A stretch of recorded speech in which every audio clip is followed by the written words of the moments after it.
तो हम बात करेंगे यार कुछ मिसलिनियस टॉपिक्स की जो कि करंट अफेयर में थे यहाँ पे, है ना। मार्च 2025 के करंट अफेयर्स की बात करेंगे। मार्च 2025 में कौन कौन सी चीज़ें यहाँ पे न्यूज़ में रही थी उसके रिगार्डिंग यहाँ पे हम एमसीक्यूज देखने वाले हैं। सो स्टार्ट करते हैं भाई क्वेश्चन नंबर 1 से। क्वेश्चन नंबर 1 क्या है? Consider the following statement regarding Jnanpith award. हमको बात किसकी करनी है? जननपीठ अवार्ड को। ये न्यूज़ में क्यों था? बिकॉज विनोद कुमार शुक्ला जो कि एक पोइट राइटर हैं फ्रॉम रायपुर, उनको क्या मिला है भाई? विनोद कुमार शुक्ला को जननपीठ अवार्ड 2024 मिला है, इसलिए न्यूज़ में था। तो पहला स्टेटमेंट क्या बोल रहा है? It honour the best literary work in any of the 22 language organised by the constitution of India and in English. बिल्कुल सही बात है। ये जो लिटरेरी वर्क है उसको यहाँ पे क्या करता है? ऑनर करता है, और ये जो है 22 लैंग्वेजेस प्लस इंग्लिश में यहाँ पे ये दिया जाता है। It carries a citation a gold replica of Vag Devi, है ना, and a cash price of 50 lakh. No भाई नो, ये ब्रॉन्ज रेप्लिका होता है वेग देवी का, bronze replica plus cash price होता है 11 लाख का। करेक्ट हमसे पूछा जा रहा है भाई, तो करेक्ट क्या हो जाएगा यहाँ पे? A1 only. क्वेश्चन नंबर 2 है the 1985 plaza accord recently seen in the news. है जो 1985 का जो प्लाजा अकॉर्ड था जो कि न्यूज़ में था because of the Trump administration के रिगार्डिंग ये न्यूज़ में था यार, है ना। एक तरीके से ये क्या करता है? ये जो है करेंसी डिवैल्यूएशन एग्रीमेंट है, जिसमें क्या करता है एक तरह से टैरिफ जो बहुत ज़्यादा न्यूज़ में रहा था ट्रम्प के रिगार्डिंग, उसके बारे में ये न्यूज़ में है। सो ये जो है हमारे पास अगर बात करें ये प्लाजा अकॉर्ड की, तो प्लाजा अकॉर्ड जो है वो US and 4 other major economies के बीच में अकॉर्ड है यार, ठीक है। तो जो यूएसए है वो क्या करता है यहाँ पे? डिवैल्यू करता है किसको? डॉलर को डिवैल्यू करता है, जिससे क्या होता है? एक्सचेंज रेट जो है वो बढ़ जाता है ना। डॉलर क्या करता है? डिवैल्यू करता है, जिससे क्या होता है? एक्सचेंज रेट्स जो है वो बढ़ जाते हैं, एक्सचेंज रेट्स जो है वो बढ़ जाते हैं। एंड ये जो एग्रीमेंट है वो USA between USA and Germany, है ना, फ्रांस, यूके एंड जापान, ये जो 5G5 नेशन है उनके बीच का एक एग्रीमेंट है ना। क्वेश्चन नंबर 3 है, ये जो है ना दियासले, जो कि न्यूज़ में हमको देखने को मिला था, ये ऑटोबायोग्राफी है किसका? तो ये कैलाश सत्यार्थी जिनको नोबेल प्राइज़ मिला है, नोबेल पीस प्राइज़ मिला है, उनके ऊपर एक ऑटोबायोग्राफी है। एंड ये दयाश्री है ना, जो दयाश्री है ये हमारे पास कैलाश सत्यार्थी थे, उन्होंने काम किया था, उन्होंने बहुत सारे लोगों को रेस्क्यू किया था। मेनली यहाँ पे चाइल्ड लेबर में इन्वॉल्व थे उनको रेस्क्यू किया, है ना। जो स्लेवरी प्रैक्टिस जहाँ पर था वहाँ पे इन्होंने अपना इम्पोर्टेंट योगदान दिया है। ट्रैफिकिंग जो होता था उनको यहाँ पे रोका एक प्रकार से। सो 44 ईयर तक जो इनका कैरियर था उसमें बहुत सारे लोगों को यहाँ पे सोशल ट्रांसफॉर्मेशन में एकदम इम्पॉर्टेंट रोल प्ले किया, जिससे यहाँ पे उनको उसके साथ साथ अपॉर्चुनिटीज़ दिया कि वो एजुकेशन एक्वायर कर पाए, उसके साथ बेटर फ्यूचर के यहाँ पे प्रोस्पेक्ट दिए। सो इसके लिए यहाँ पे इनको दियासली न्यूज़ में था, इसकी एडिंग जो कि ऑटोबायोग्राफी है कैलाश सत्यार्थी का। क्वेश्चन नंबर 4 है the initiative AIKEYME recently seen the news. AIKEYME का मतलब क्या है भाई? आइकमी का मतलब क्या है? It is Africa India key maritime engagement. AIKEYME जो है वो क्या है? AIKEYME is what? It is Africa India key maritime engagement. So it is type of what? It is a climate resilience initiative यार। इसमें क्या करता है? इंडिया और जो आसपास के जो नेशंस हैं, है ना, जो इंडियन ओशन रीजन में जो नेशंस हैं, वो एक तरह से इंडिया जो है फर्स्ट रिस्पॉन्डर के तौर पे यहाँ पे आया है। एंड जो इंडिया और बाकी सब इंडियन नेवी और जो को होस्टेड बाय दी अदर जो पीपल्स हैं यहाँ पे, उसके द्वारा ये होस्ट किया जाता है ना। एंड एक तरह से जो फ्रेंडली कंट्रीज हैं उनके बीच में यहाँ पे ये इनिशिएटिव लिया गया है, ठीक है। एंड यहाँ पर हम बात करें तो यहाँ पे ये आइकमी जो अवार्ड है, it is a climate resilience initiative Indian ocean region में, है ना, बिटवीन दी पार्टिसिपेटिंग नेशन, जहाँ पे हम बात कर सकते हैं बहुत Madagascar, Kenya, Mauritius, Mozambique, Seychelles, South Africa, Comoros, Djibouti and Eritrea, ये सब के बीच में है। क्वेश्चन नंबर 5 है, which the following international organisation publish world social protection report. तो वर्ल्ड सोशल प्रोटेक्शन रिपोर्ट कौन पब्लिश करता है? ये आपको पता होना चाहिए। इंटरनेशनल लेबर ऑर्गेनाइजेशन जो कि इसको पब्लिश करता है। यहाँ पे ये न्यूज़ में था इसलिए हमसे पूछा जा रहा है भाई 2024-26 के बीच में यहाँ पे जो इंटरनेशनल लेबर ऑर्गेनाइजेशन ने जो पब्लिश किया उसके अकॉर्डिंग जो इंडिया का जो सोशल सिक्योरिटी कवरेज है वो एक तरह से डबल हो गया है भाई। 2021 से 2024 तक यहाँ पे डबल हो गया है। तो छोटे छोटे क्वेश्चंस होंगे, मिसलिनियस टॉपिक्स में ज़्यादा क्वेश्चंस नहीं होंगे यार, यहाँ पे बेसिक टू द पॉइंट्स वाले क्वेश्चन करेंगे और आगे बढ़ेंगे। Signal app recently seen the news, signal app क्यों इस्तेमाल किया गया भाई? ट्रंप एडमिनिस्ट्रेशन जो है, सीनियर ट्रंप ऑफिशियल्स ने इसको इस्तेमाल किया था बिकॉज इसमें बहुत ज़्यादा एनक्रिप्टिंग देखने को मिलती है, मतलब ये मिनिमम डाटा का यूज़ करता है और ऑटोमेटेड मैसेज डिलीशन जो इसके फीचर्स हैं वो क्या करते हैं, extra layer of privacy provide करते हैं। So this are the it is a signal app is an encrypted messaging platform जो कि गवर्नमेंट ऑफिशियल्स यूज़ करते हैं यार, है ना। तो एक तरह से प्राइवेसी फीचर को यहाँ पे इंप्रूव करने के लिए ट्रंप एडमिनिस्ट्रेशन इस्तेमाल किया था। बहुत सारे फीचर्स ये प्रोवाइड करता है लाइक व्हाट्सएप, लेकिन व्हाट्सएप जो is not encrypted but the signal app is encrypted. ना क्वेश्चन नंबर 7 क्या है? Abel prize. एबेल प्राइज की बात करें तो एबेल प्राइज जो कि हमको न्यूज़ में देखने को मिला था recently in the news is awarded for the outstanding contribution in. तो एबेल प्राइज जो है मैथमेटिक्स में दिया जाता है।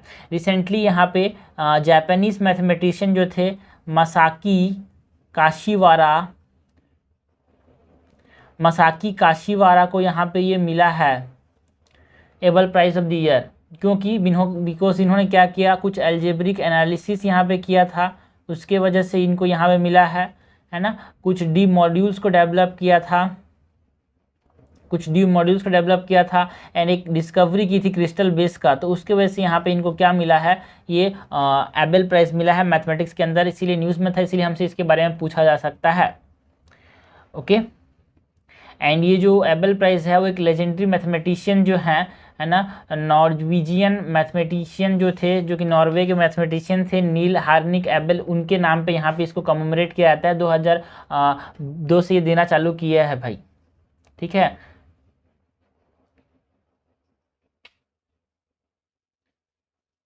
अरे 20 है ना, ये जो है 200th एनिवर्सरी को दिया गया है, 200 एनिवर्सरी में दिया गया है ये वाला एबेल प्राइज, किसको? मसाकी काशीवारा को। क्वेश्चन नंबर 8 है which of the following organisation publish the global gender gap report. तो बच्चे को पता होना चाहिए कि ग्लोबल जेंडर गैप रिपोर्ट जो है ना, और इसको देखो, इसको अगर हम बात करें जो एबेल प्राइज है उसको हम क्या बोलते हैं, इसको एक तरह से नोबेल प्राइज इक्विवेलेंट बोल सकते हैं मैथमेटिक्स के अंदर, ठीक है। तो ग्लोबल जेंडर गैप रिपोर्ट बच्चे को बताना चाहिए। वर्ल्ड इकोनॉमिक फोरम इसको पब्लिश करता है, वर्ल्ड इकोनॉमिक फोरम और बहुत सारी चीज़ें पब्लिश करता है जो कि हमको यहाँ पे याद होना चाहिए बिकॉज ये बार बार यूपीएससी पूछती है यार, ठीक है।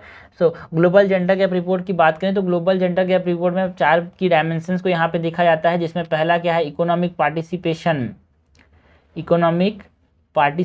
को देखा जाता है ना। इकोनॉमिक पार्टिसिपेशन एंड अपॉर्चुनिटीज़ को यहाँ पे देखा जाता है ना, किस देश में कितना है, एंड एजुकेशनल अटेनमेंट कितना है ये देखा जाता है। हेल्थ एंड सर्वाइवल कैसा है इस कंट्री का, तो हेल्थ एंड सर्वाइवल देखा जाता है। पॉलिटिकल एम्पावरमेंट देखा जाता है। ओके, नाउ 9 नंबर का क्वेश्चन है, bore committee recently in the news. तो बोर कमेटी क्यों था भाई? हेल्थ रिफॉर्म्स के सेक्टर में बोर कमेटी न्यूज़ में था बिकॉज जेपी नड्डा ने जो यहाँ पे एक पॉलिसी ली थी कि हम और comprehensive and inclusive health care model बनाएंगे, जो नेशनल हेल्थ पॉलिसी है उसके रिगार्डिंग न्यूज़ में था। इसलिए हमसे यहाँ पे पूछा जा सकता है कि बोर कमेटी जो है वो हेल्थ के रिगार्डिंग बना था, है ना, 1946 में ये बना था। और इसके बाद अगर हम बात करें तो फर्स्ट नेशनल हेल्थ पॉलिसी कब बना था? 1983 में क्या बना था? फर्स्ट नेशनल हेल्थ पॉलिसी बना था। उसके बाद 2005 में national rural health mission launch हुआ था यार, national rural health mission launch हुआ था। 2017 की बात करें, 2017 में नेशनल हेल्थ पॉलिसी जो आया था, एक तरह से क्यूरेटिव कंपोनेंट ज़्यादा फोकस किया गया, मतलब क्यूरेटिव पहले था बट उसको प्रिवेंटिव कंपोनेंट ज़्यादा फोकस किया गया। 2018 में यहाँ पे आयुष्मान भारत को लॉन्च किया गया। तो ये सब इंपॉर्टेंट डेवलपमेंट है जो कि हेल्थ सेक्टर में हुए हैं। ना क्वेश्चन नंबर 10 है, recently Beijing declaration and platform for action 1995 was in news, है ना। ये जो Beijing declaration and platform for action जो 1995 में आया था वो न्यूज़ में था, क्यों भाई? ये किसके रिगार्डिंग डील करता है? So it primary deals with the gender equality, ठीक है ना। ये जो है जेंडर इक्वालिटी के साथ डील करता है। और ये जो बीजिंग डिक्लेरेशन है उसने फोर्थ वर्ल्ड कॉन्फ्रेंस पे 1995 में यहाँ पे अडॉप्ट किया गया था, वो न्यूज़ में था बिकॉज 3 डिकेड हो गए हैं जहाँ पे वुमेन्स अपने राइट के लिए लड़ रहे हैं। Multi faceted and complex approach रहा है इसके रिगार्डिंग, ये न्यूज़ में था इसलिए हमसे पूछा जा रहा है। एंड ये बहुत सारे क्रिटिकल एरियाज़ को यहाँ पे ध्यान देता है यार डिक्लेरेशन, लाइक यहाँ पे poverty, education, health, violence against women, women participation in power, decision making, बहुत सारी चीज़ों को ये एम्फेसाइज करता है कि कैसे हम अगर एजुकेशन सेक्टर रिफॉर्म कर सकते हैं, पॉलिटिकल पार्टिसिपेशन कैसे लाएंगे, उनका इकोनॉमिक एम्पावरमेंट कैसे करेंगे, उनके हेल्थ को कैसे फोकस करेंगे, उनको वायलेंस से कैसे रोकेंगे, ये सब चीज़ को देखता है कौन, Beijing declaration and platform for action 1995 जो कि है ना fourth world conference on women में देखने को मिला था।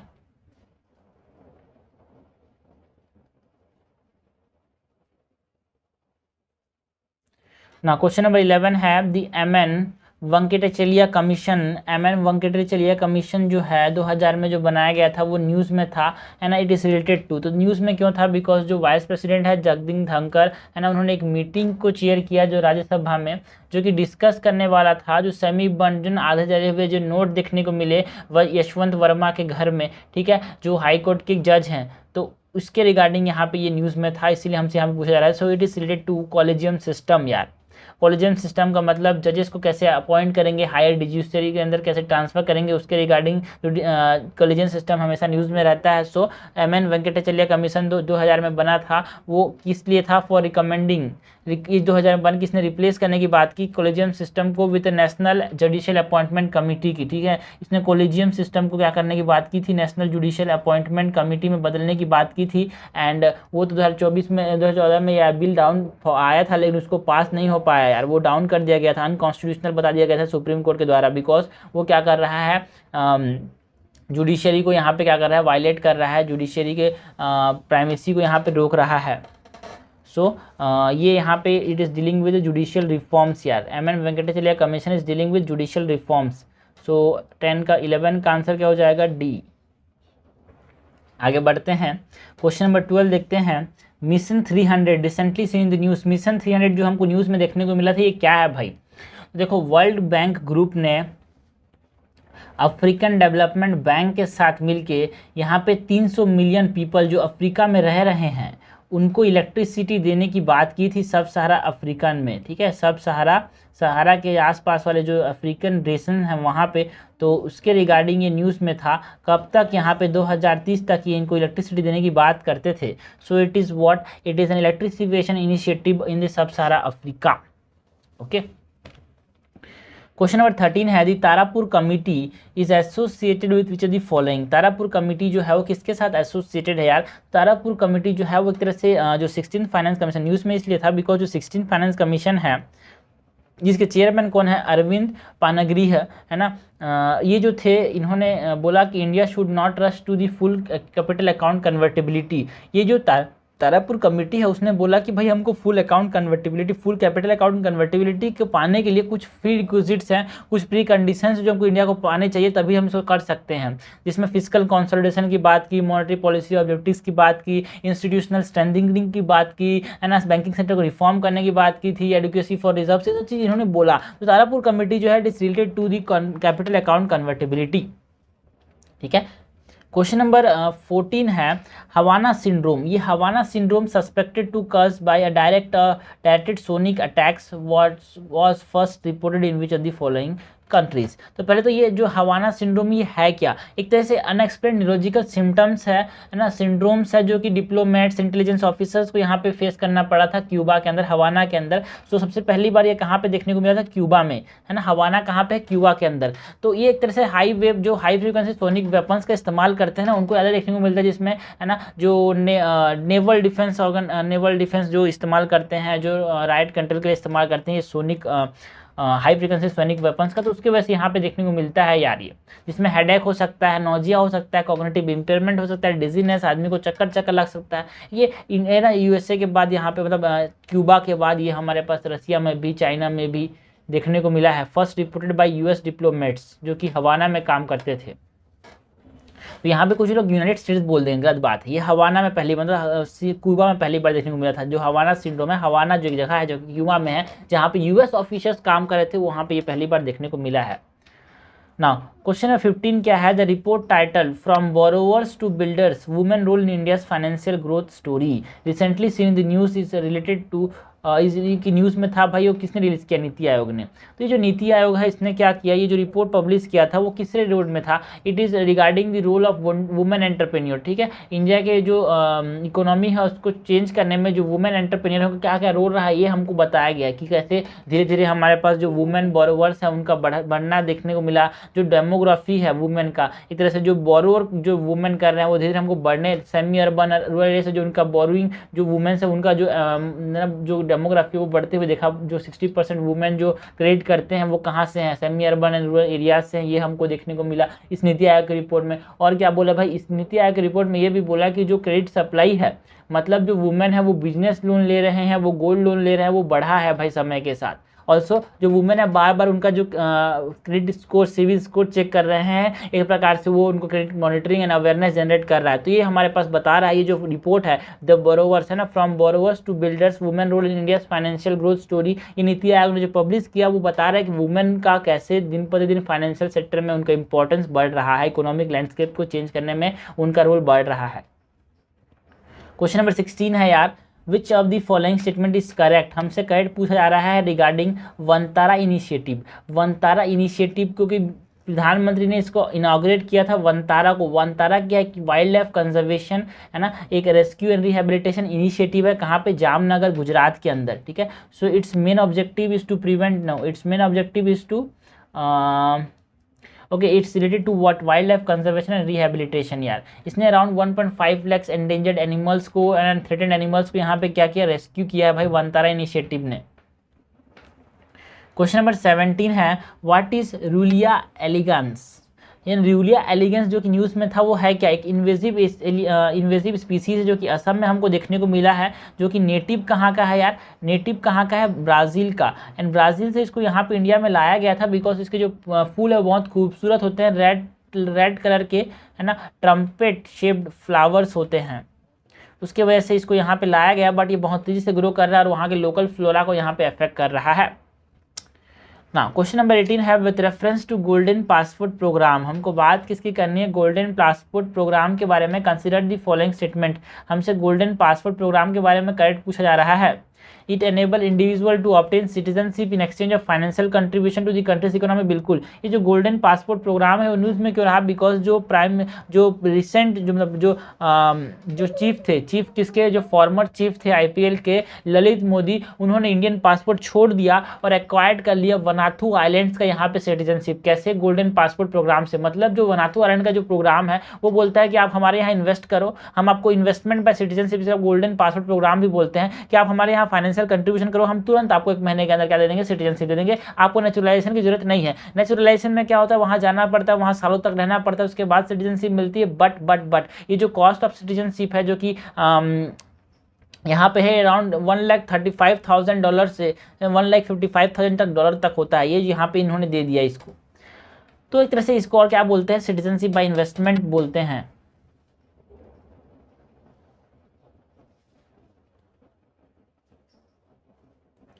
करेक्ट हो जाएगा यहाँ पे। सेकंड क्या बोल रहा है, it need naturalisation process for 3 to 6 month. ना भाई ना, विद इन अ मंथ यहाँ पे मिल जाता है सिटीजनशिप। तो करेक्ट हमसे पूछा जा रहा है, करेक्ट हो जाएगा A1 ओनली। क्वेश्चन नंबर 19 है, which of the following historical events are responsible for the establishment of the national और इंटरनेशनल वुमेन डे। तो इंटरनेशनल वुमेन डे जो है वो रशियन रिवॉल्यूशन की वजह से देखने को मिला, बिकॉज जो व्लादिमीर पुतिन थे उन्होंने क्या किया, जो 1992 था उसके अंदर 8 मार्च, क्योंकि ये 8 मार्च में बहुत इंपॉर्टेंट डे है भाई, 8 March is celebrated as the international women day. ठीक है, 8 मार्च को क्या किया व्लादिमीर पुतिन ने यहाँ पे 1922 में है ना, इसको घोषित किया as a international women day, क्योंकि व्लादिमीर पुतिन ने देखा कि जो इंपॉर्टेंट जो रोल था रशियन रिवॉल्यूशन, जो कि 1917 में रशियन रिवॉल्यूशन था, उसमें वुमेन का जो रोल था उसको देखते हुए 1922 में 8 मार्च को इंटरनेशनल वुमेन डे घोषित कर दिया। और इस दिन को यूनाइटेड नेशन ने 1977 में ऑफिशियली इंटरनेशनल वुमेन डे घोषित कर दिया, इसीलिए यहाँ पे सेलिब्रेट किया था international women day in commemoration of Russian revolution, जिसमें इंपॉर्टेंट रोल रहा है वुमेन्स का। क्वेश्चन नंबर 20 है, the term TROPEX recently seen in the news refers to which of the following. जो ट्रोपैक्स है जो कि हमको न्यूज़ में देखने को मिला था यार, वो क्या है। ट्रोपेक्स जो है कंडक्टेड किया था जनरली फॉर 3 मंथ तक इसको कंडक्ट किया जाता है। TROPEX is nothing but a maritime exercise यार, बाइनियल मतलब हर 2 साल में होता है, हर 2 साल में होता है, बाइनियल है ना। एंड ये मैरीटाइम एक्सरसाइज जिसमें हमारे पास जो इंडियन नेवी है, इंडियन आर्मी है, इंडियन एयरफोर्स है एंड कोस्ट गार्ड एसेट है, वो आपस में मिलकर क्या करते हैं, एक एक्सरसाइज करते हैं। जॉइंट सर्विस पार्टिसिपेशन देखने को मिलता है regarding the electronic warfare, cyber warfare combat करने के लिए इनको, है ना। बहुत सारे फेजेज में होता है यार ये, वर्कअप फेज में, है ना, एम्बिफियस है ना, एम्फीबियस एक्सरसाइज होता है एक प्रकार से। ओके, नाउ क्वेश्चन नंबर 21 है which among the following areas of the governance uses space technology, इनमें से किस किस एरियाज में स्पेस टेक्नोलॉजी का इस्तेमाल होता है। डिजास्टर मैनेजमेंट एंड रिस्पांस में इस्तेमाल होता है क्या? बिल्कुल होता है यार। कैसे? हम लोग डिजास्टर मैनेजमेंट में रिमोट सेंसिंग, जो remote national remote sensing centres हैं वो सैटेलाइट का इस्तेमाल करते हैं for identifying the flood affected areas, है ना, कहाँ पे डैमेज हुआ है, कहाँ पे रिहेबिलिटेशन की जरूरत पड़ती है। Land management, efficient land management के लिए भी इस्तेमाल होता है यार स्पेस टेक्नोलॉजी का। अगर हम बात करें, है ना, स्वामित्व योजना की, तो जो स्वामित्व योजना है ये क्या करता है, मैपिंग की बात करता है यार, लैंड को, लैंड रिकॉर्ड को मैपिंग करने के लिए, जिसमें हमारे पास सैटेलाइट मैपिंग का इस्तेमाल किया जाता है। इन्वायरमेंट मॉनिटरिंग में भी इस्तेमाल होता है। फॉर एग्जांपल अगर हम बात करें ओशियन सेट सीरीज़ की, जो ये ocean set series of satellites है, ये क्या करते हैं यार, सी सरफेस टेम्परेचर देखते हैं, है ना, सी लेवल देखते हैं, तो एक तरह से कोस्टल इरोजन देखते हैं। तो एक तरह से यहाँ पे हम इन्वायरमेंटल मॉनिटरिंग के लिए भी इस्तेमाल कर सकते हैं, किसको, इन्वायरमेंटल मॉनिटरिंग के भी इस्तेमाल कर सकते हैं स्पेस टेक्नोलॉजी को। तो करेक्ट हमसे पूछा जा रहा है, करेक्ट जाएगा डी। क्वेश्चन नंबर 22 है with reference to sustainable development goals consider the following statement, हमसे करेक्ट पूछा जा रहा है। Sustainable development goals came into force in 2016, बिल्कुल, इससे पहले इसको मिलेनियम डेवलपमेंट गोल बोलते थे, उसके बाद इसको चेंज कर दिया गया एंड 2015 तक इसको मिलेनियम डेवलपमेंट गोल्स तक चला, उसके बाद यहाँ पे सस्टेनेबल डेवलपमेंट गोल कर दिया गया इसका नाम, ठीक है। यूनाइटेड नेशन जनरल असेंबली के यहाँ पे एक सेशन में, जिसमें इसका डॉक्यूमेंट क्या था भाई, transforming our world the 2030 agenda for sustainable development, ये रिपोर्ट था उस समय का, एक डॉक्यूमेंट था जहाँ से ये ओरिजिनेट हुए ये सस्टेनेबल डेवलपमेंट गोल्स।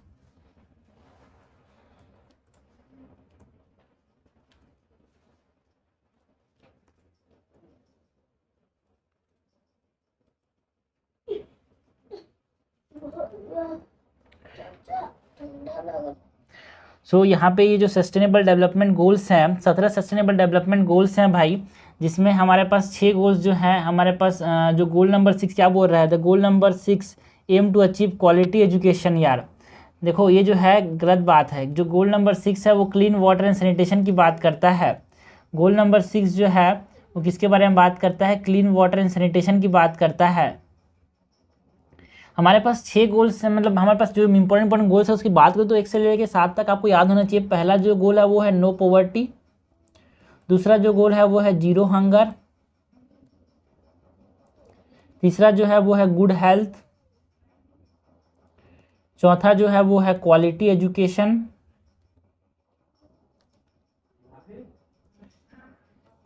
पांचवा जो है वो है जेंडर इक्वालिटी, छठवां जो है वो है clean water and sanitation,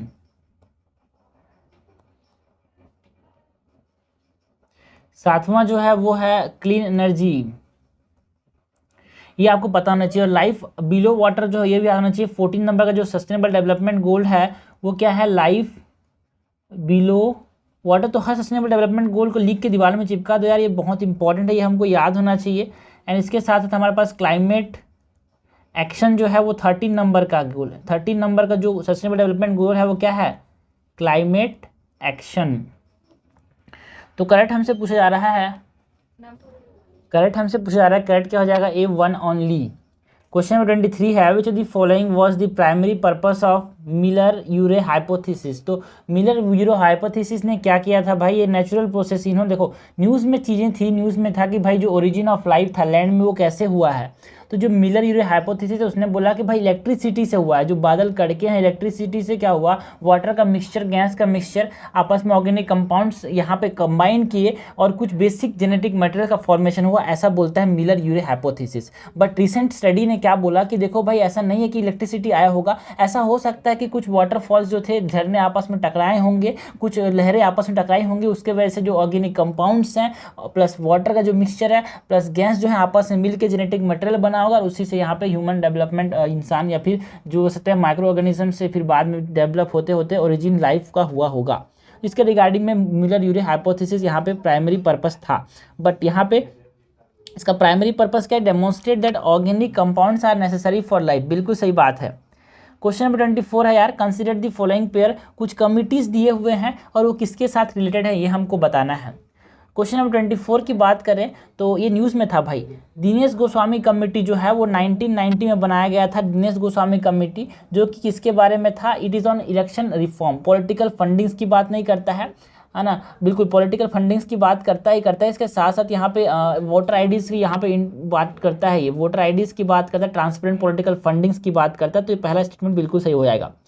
T.S.. Krishnamurthy जो कमेटी था वो इंटरनल सिक्योरिटी को देखते हुए बनाया गया था क्या? देखो भाई, ये जो टी.एस. कृष्णमूर्ति जो कमेटी था ना, वो इलेक्शन फंडिंग के अल्टरनेटिव की बात की थी, जिसमें हमारे पास किसके बारे में बात की थी यार? नेशनल इलेक्शन फंड बनाने की बात की थी। सो इंटरनल सिक्योरिटी बोल रहा है, गलत बोल रहा है यार। वोहरा कमेटी, और वोहर कमेटी जो है या फिर वोहरा कमेटी बोल सकते हैं, वो क्रिमिनलाइजेशन ऑफ पॉलिटिक्स की बात करता है। बिल्कुल, ये जो वोहर कमेटी था वो 1993 में यहाँ पे बना था। ये बोलता है क्योंकि कुछ एजेंसीज थे, लाइक सीबीआई की बात करें, आईबी की बात करें, रॉ की बात करें, तो उन्होंने बोला कि यार जो क्रिमिनल नेटवर्क है वो साथ साथ चल रहा है गवर्नमेंट के, तो उसके रिगार्डिंग ये बोला कि भाई जो क्रिमिनल्स, पॉलिटिशियंस एंड ब्यूरोक्रेट्स में जो नेक्सस है ना, उसके रिगार्डिंग ये कमेटी ने अपना रिकमेंडेशन दिया था। मतलब जो क्रिमिनल्स जो पॉलिटिक्स में घुस रहे हैं उसके बारे में बात की थी, that is criminalisation of politics की बात की गई थी यहाँ पे। सो ये बिल्कुल सही बोल रहा है। इंद्रजीत गुप्ता जो कमेटी है वो सिक्योरिटी मार्केट पे था क्या? बिल्कुल गलत बात है। जो ये है ये एक तरह से स्टेट फंडिंग ऑफ इलेक्शन की बात करता था। जो इंद्रजीत गुप्ता कमेटी है that advocated for what? State funding of election.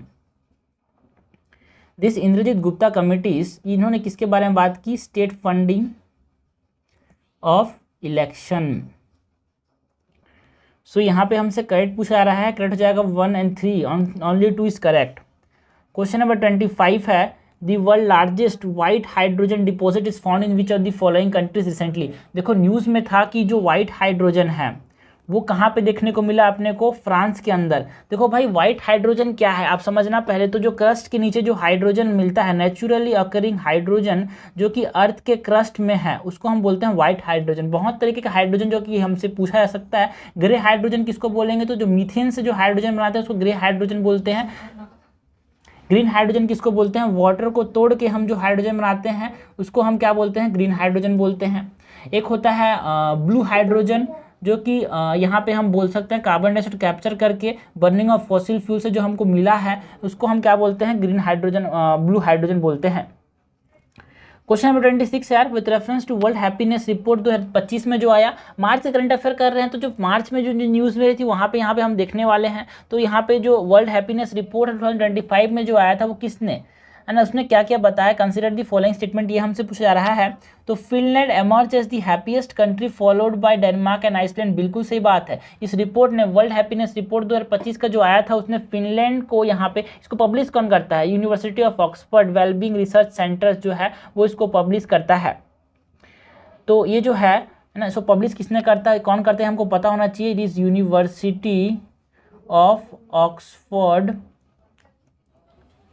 Wellbeing research centre.